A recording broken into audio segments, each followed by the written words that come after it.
দপ্তর ভাগ হবে, আরো অনেক মন্ত্রী শপথ নেবেন। সব কাজই করতে হবে সবাইকে সঙ্গে নিয়ে।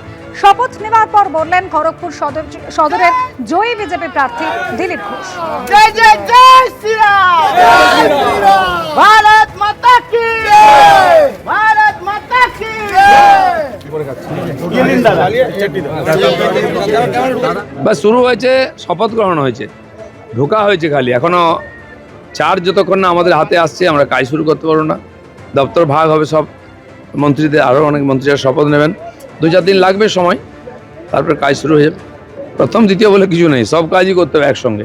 পশ্চিমবঙ্গে সব থেকে বেশি সর্বনাশ করেছেন মমতা বন্দ্যোপাধ্যায়। আমাদের সামনে এখন কঠিন কাজ, তোলাবাজি, সিন্ডিকেট রাজ শেষ করাই লক্ষ্য, বলছেন বিজেপি বিধায়ক তাপস রায়। তৃণমূল জমানা অবসানের পর গঠন হলো নতুন সরকার বিজেপির নেতৃত্বে।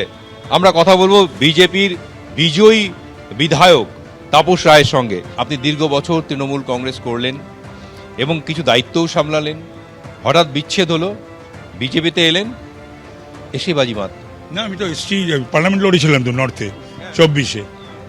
তো সেটা তো ওই দুর্বৃত্ত আর পুলিশ, গুন্ডার পুলিশ মিলে আর মমতার নির্দেশে নিজে স্বীকারও করেছে, করে হারিয়েছিল। 4,47,000 বাদ গেছে নর্থে, আর হেরেছিলাম 92,000-এ। তো লড়াইটা তো আর সুদীপ ব্যানার্জির সঙ্গে আমার হয়নি, হয়েছিল মমতা ব্যানার্জির সঙ্গে আমার। আপনি একজন সিনিয়র মেম্বার হিসেবে যে সরকারটা এলো তার কাছ থেকে কি এক্সপেক্ট করেন? না, বাংলার মানুষ এক্সপেকটেশন রয়েছে, আমাদেরও রয়েছে। তার কারণ 49 বছর, মানে প্রায় 50 বছর বাংলার সর্বনাশ হয়েছে। সবচেয়ে সর্বনাশ করেছে বাংলার মমতা ব্যানার্জি এবং এই তৃণমূল। কঠিন কাজ আমাদের ওপর নষ্ট হয়েছে, সেই কঠিন কাজ কিন্তু আমাদের সম্পাদন করতেই হবে।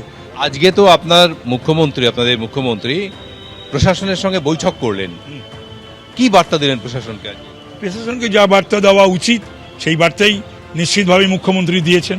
আপনি আজকে বলছিলেন যে গুন্ডারাজ খতম করার বার্তা। সেটা আমাদের কথা।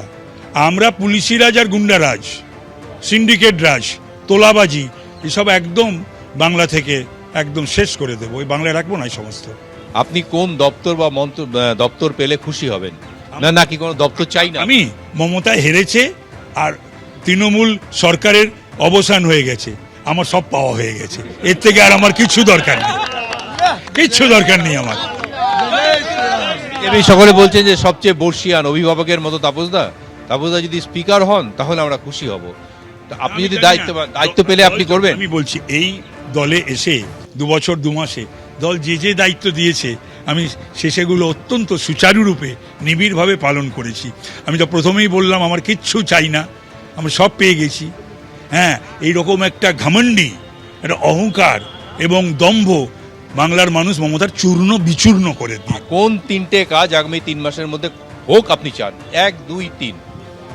সেটা বলতে গেলে আমি বলবো প্রথমেই এই মমতা ব্যানার্জির, অভিষেক ব্যানার্জির জেল যাত্রা হওয়া উচিত। প্রথম, গণতন্ত্র ফিরে এসেছে। এই যত গুন্ডা বদমাশ রয়েছে, এই খুনি আর রেপিস্ট, ওই সমস্ত ফাইলগুলোকে আবার আরজি করের ফাইল ওপেন করা হবে। ওর সঙ্গে যে যারা যারা যুক্ত ওই রেপ খুনের সঙ্গে, তারপরে ধামাচাপা দেওয়ার সঙ্গে, তাদের শাস্তি। তৃতীয়ত হচ্ছে বাংলার মানুষের মধ্যে একটা বিশ্বাস, শান্তি প্রতিষ্ঠা করা, যে মানুষের মধ্যে একটা বিশ্বাস আনা, যে না আর ভয় নেই। যে স্লোগান দিয়েছেন মোদিজি, ভয় আউট, ভরসা ইন। এবিপি আনন্দ, এগিয়ে থাকে, এগিয়ে রাখে।